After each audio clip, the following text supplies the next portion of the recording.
अस्सलामुअलैकुम नाज़रीन, आप देख रहे हैं मेरा यूट्यूब और फेसबुक चैनल G72 न्यूज़ और मैं हूं आरिफ राही। नाज़रीन, आज हमने दो तीन खबरें हैं जिन पर जो है वो बात करनी थी, जो आप तक पहुंचानी थी। उनमें एक तो बहुत अहम खबर है। उस खबर का ताल्लुक जो है वो अरशद शरीफ केस से है। शहीद अरशद शरीफ जो सीनियर सहाफ़ी थे उनके बारे में है। और दूसरी खबर जो है वो हमारे पास है पाकिस्तान तहरीक इंसाफ के चेयरमैन इमरान खान के बारे में कि इमरान खान पर जो एफआईआर है, मुकदमा जो हुआ था उसकी एफआईआर अभी तक दर्ज नहीं हुई और फिर आखिर ये जो मामला था वो सुप्रीम कोर्ट में जा पहुंचा है। आज चीफ जस्टिस सुप्रीम कोर्ट ने रिमार्क्स देते हुए कहा कि हम आईजी साहब से कि हम इसका आज खुद नोटिस नहीं ले रहे, लेकिन आपको ये कह रहे हैं कि आप इस वाक़े का मुकदमा दर्ज करें। चीफ जस्टिस साहब का ये कहना था कि एक नेशनल लेवल के एक लीडर जो है उस पर कातिलाना हमला हुआ और 4 दिन गुजर जाने के बावजूद उसकी एफआईआर ही दाखिल नहीं हो रही। तो ये कैसा मामला है और आखिर ये क्या वजह है कि अब तक इसकी एफआईआर जो है वो दाखिल नहीं हो रही? इस पर जो है आपको संजीदा होना पड़ेगा। चीफ जस्टिस ने जो है आईजी से इस्तफसार किया और इससे पहले हमें ये बातें सुनने में आ रही थी कि इस मुकदमे का जो इल्ज़ाम है वो वज़ीर आज़म पाकिस्तान शहबाज शरीफ, वज़ीर दाखिला पाकिस्तान राना सनाउल्लाह और इसके अलावा एक बहुत ही ताकतवर इदारे के अफसरान का जो है वो नाम लिया जा रहा था कि उनके खिलाफ जो है ये मुकदमा दर्ज किया जाए, जिस पर आईजी जो है वो मुकदमा दर्ज नहीं कर रहे थे। ये आईजी का मामला इसलिए हम यहाँ डिस्कस कर रहे हैं क्योंकि आईजी जो है वो सूबे का यूँ समझ लीजिए कि सबसे बड़ा पुलिस ऑफिसर होता है और उसकी ये जिम्मेदारी होती है कि उसके नीचे जितने भी पुलिस का डिपार्टमेंट है उसमें क्या हो रहा है उसका जवाब जो है हाई लेवल फोरम जो होते हैं वहां पर आईजी ने ही देना होता है। और आपको पता है कि गुज़िश्ता रोज होने वाली जो मुलाकात थी, जो मोनेस इलाही और इमरान खान की मुलाकात हुई थी, उसमें भी ये डिस्कस किया गया था कि अगर ये मुकदमा दर्ज ना किया गया, जिस तरह के पीटीआई के जो रहनुमा हैं वो चाहते हैं, इस तरह अगर ये मुकदमा दाखिल न किया गया, इसकी एफआईआर न काटी गई, तो फिर आईजी को जो है वो हटाया जाएगा।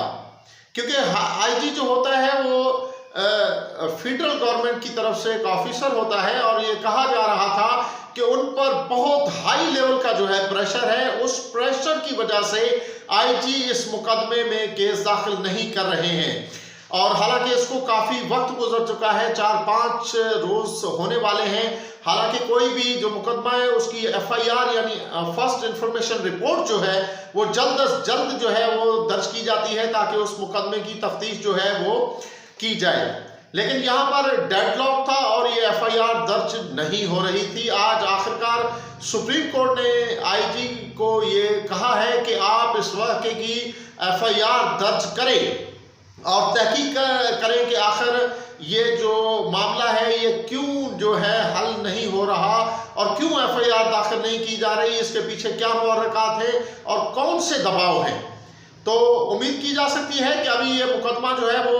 जल्द अज जल्द जो है वो दर्ज कर दिया जाएगा और उसकी मुख्तलिफ पहलुओं से जो तहकीकात हैं वो भी शुरू कर दी जाएगी। लेकिन इसी के साथ आज सुप्रीम कोर्ट में एक और मामला जो है वो भी ज़ेरे बहस आया। वो था अरशद शरीफ शहीद जो सीनियर सहाफ़ी थे जिन्हें कीनिया में कत्ल किया गया था, उनका जो मामला है, उनका केस जो है वो भी सामने आया और उसमें ये कहा गया कि अरशद शरीफ की वालदा का जो ख़त है वो सामने आया है और उसकी रोशनी में जो है वो तहकीकात को आगे बढ़ाया जाएगा और उसी के साथ ही जो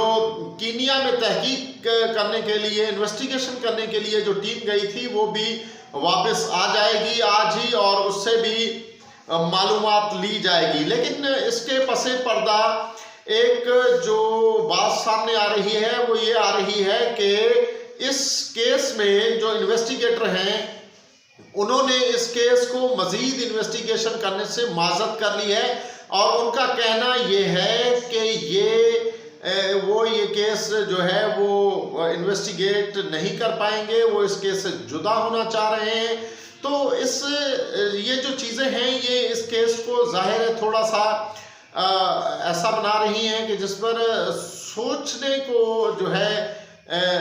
इंसान मजबूर हो जाता है कि आखिर ऐसी क्या वजह है कि जो तहकीकाती टीम के मेंबर हैं या सरबराह हैं वो इस केस से अलग होने का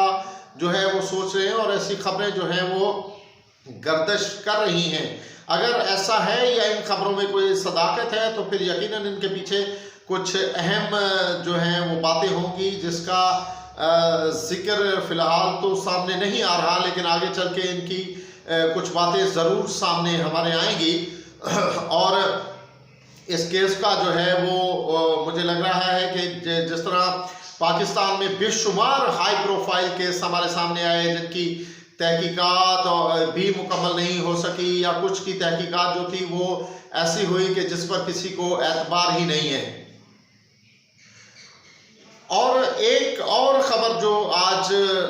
सुप्रीम कोर्ट में ये आई है और इसमें जो है बाद में प्रेस कॉन्फ्रेंस करते हुए